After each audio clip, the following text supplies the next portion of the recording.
CM 365, all about Carnatic music.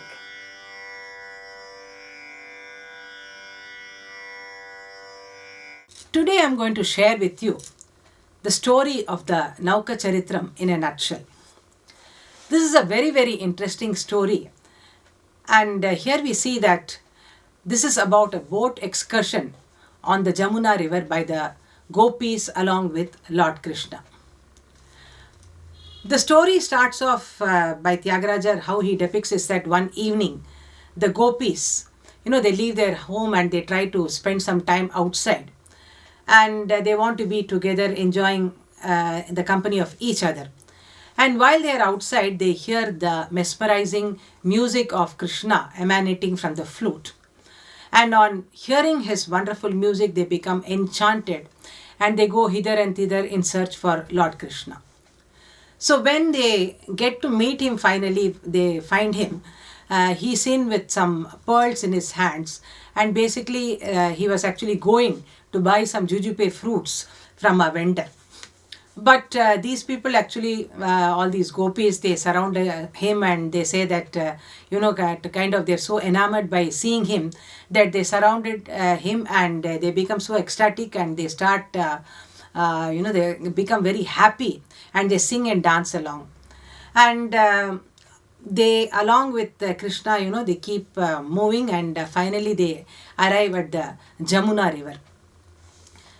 They come to the banks of this river, and for a while the gopis are lost in the admiration of the beauty and grandeur of the river and its majestic flow. This is beautifully described by Tyagaraja. As I mentioned earlier, we really don't know whether he saw the Jamuna river at all, but his description of the river and its flow and its grandeur is absolutely amazing in this work. And then after this, what happens is that when they're in the bank, they see a boat, a silvery kind of a boat shining in the water, and this is lavishly decorated with a lot of precious stones. And obviously, seeing this wonderful boat, they want to go on a ride in this beautiful boat, and they want to go in, along with Krishna. Now, the gopis were so captivated with the charm and music of Krishna and were longing actually for an opportunity to be along with him. And this was an ideal kind of a situation where if they took Krishna along with them in the boat, then all the gopis could be actually having the company of Krishna, and this is what they were longing for a long time. But at this time, what happened is that some of them actually observed that no, we can't really take Krishna along with us because he's quite inexperienced, and it is really not as advisable to take him. Some others said that he was wearing very costly kind of ornaments and all, so it was very unsafe to take him lest somebody may attack them. But finally what happened, then Krishna actually says that in the interest of the gopis, he says that he must accompany them for their safety. And then they all agree to take him, and the boat journey actually starts. The descriptions of all this journey is absolutely amazing through the work, where Tyagaraja describes a beautiful, pleasant evening. And the charming gopis inwardly delightful to have the company of Krishna, and they feel very happy that their desire has come true. The journey is also very enjoyable, and that is described here. And some of the gopis sing about the praise of the Jamuna river. Some sing the praise of Krishna. Some of them are dancing happily. So it's a very joyous kind of scenario that is depicted by Tyagaraja here. Now, at this point, what happens is that when they are in such a joyous mood, Lord Krishna actually, he comes to them and he remarks that they all look very beautiful, and he compliments on their beauty. The gifted playwright that Tyagaraja is, how he tries to build the climax here is what makes the whole thing very interesting. And the gopis are so filled with pride that Krishna has complimented them on their beauty and say, well, what does it matter to you if you are beautiful? And the gopis get immersed in joy and forget that they were actually there is a higher force, compelling force above them, that they forget, and they are so filled with pride about their beauty. And the pride actually reached such a peak that they finally make a statement saying that, oh, what is a big deal? Even Krishna has fallen he's fallen into a trap in terms of our charm. That is, he is fallen a victim to our charms.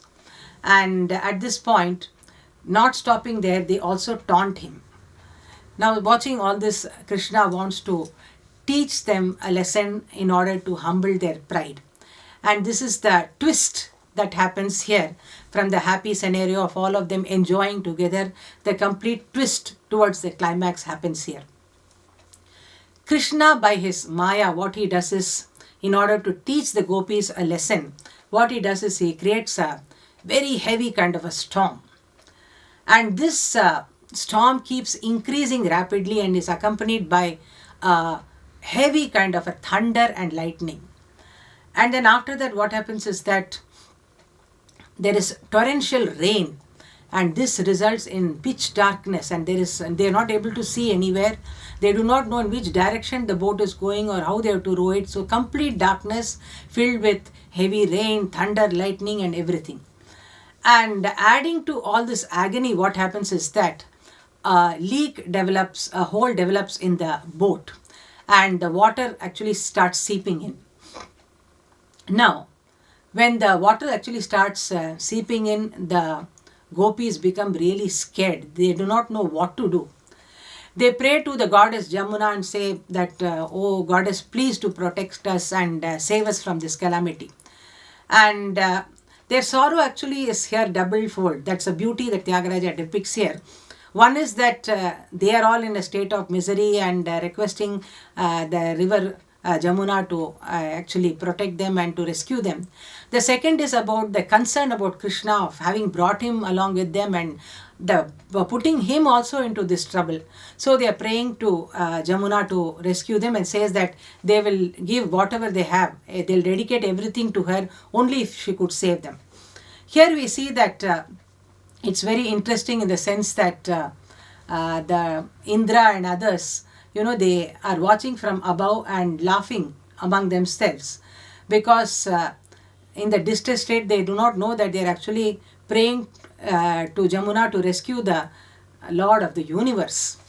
And then what happens is that after this the water starts rising faster and faster, and Krishna at this time tries to add to this agony by saying that, telling them, that I was just going to buy some jujube fruit and you are the ones who pulled me into this trouble and you put me into such a situation, and I really don't know what to say about this. And now the gopis feel all the more sad about having brought Krishna along with them.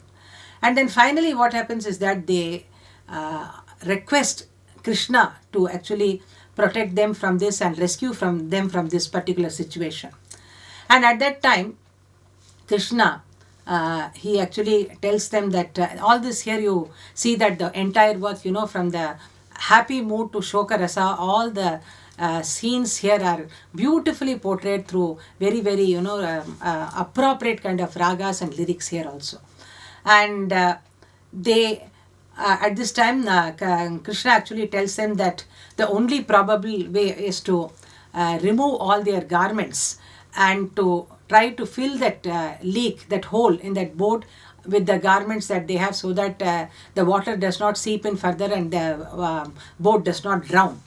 So listening to Lord Krishna, they remove all their garments and try to fill up that hole. But what happens is that even this does not work, and the water sweeps away all their garments also. And at this time, they are absolutely in a state of surrender. They do not know what to do. And they again pray to Krishna with great steadfastness. And then Lord Krishna, he says that the only way out now is to close your eyes and with folded hands think of me in the most devoted manner. And listening to Krishna's words, they close their eyes and with complete devotion they pray to God, to Krishna, and ask him to rescue them from this difficult situation. And at this time, seeing the devotion, dedication, and complete surrender of the gopis to him, Krishna immediately rectifies the whole situation.